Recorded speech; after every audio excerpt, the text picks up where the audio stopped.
Bundle থাকলে প্রতি সেনমানিতে টাকা বাঁচবে। বিকাশ সেনমানি বান্ডেল কিনে জিতুন প্রতি লেনদেনে।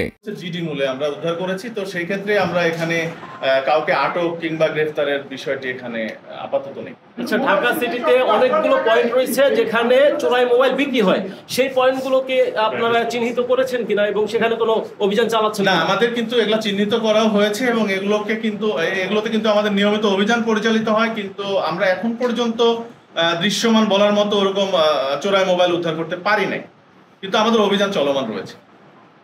ছিনতাইকৃত বেশিরভাগ মোবাইল হচ্ছে ছিনতাইকৃত এবং সেখানে হারানোর চেয়ে ছিনতাইকৃত মোবাইল বেশি। সেক্ষেত্রে আপনার মোবাইল ছিনতাই হওয়ার পর উদ্ধার করছেন, তার আগে ছিনতাইকারী ধরা যায় কিনা সে ব্যাপারে কোনো আপনাদের না?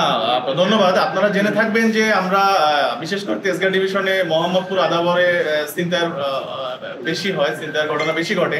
তো আমরা এখানে গত 3 মাসে আমরা বেশ 700-800 ছিনতাইকারী ধরেছি বিভিন্ন লেভেলের, এবং এখনো সেটা চলমান রয়েছে। ছিনতাই আগে যেটি হরহামেশাই ঘটতো সেখান থেকে কিন্তু এখন অনেকটাই কমে এসছে, তো আরো কমানোর সুযোগ রয়েছে। তো আমাদের চেষ্টা অব্যাহত রয়েছে। ছিনতাই প্রতিরোধে আমাদের বিভিন্ন থানায় টিম গঠন করা হয়েছে, তারা নিয়মিত কাজ করছে এবং ছিনতাইকারীরা যে সকল এলাকায় বসবাস করে সে সকল এলাকা চিহ্নিত করে আমাদের নিয়মিত ব্লক রেড আমরা দেই। সেখানে আমাদের সিনিয়র অফিসার, আমি সহ সবাই সেখানে নেতৃত্ব দান করেন।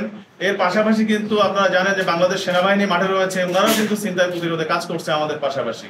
তো আমরা আশা করছি যে ছিনতাইয়ের ঘটনা আস্তে আস্তে কমে আসবে।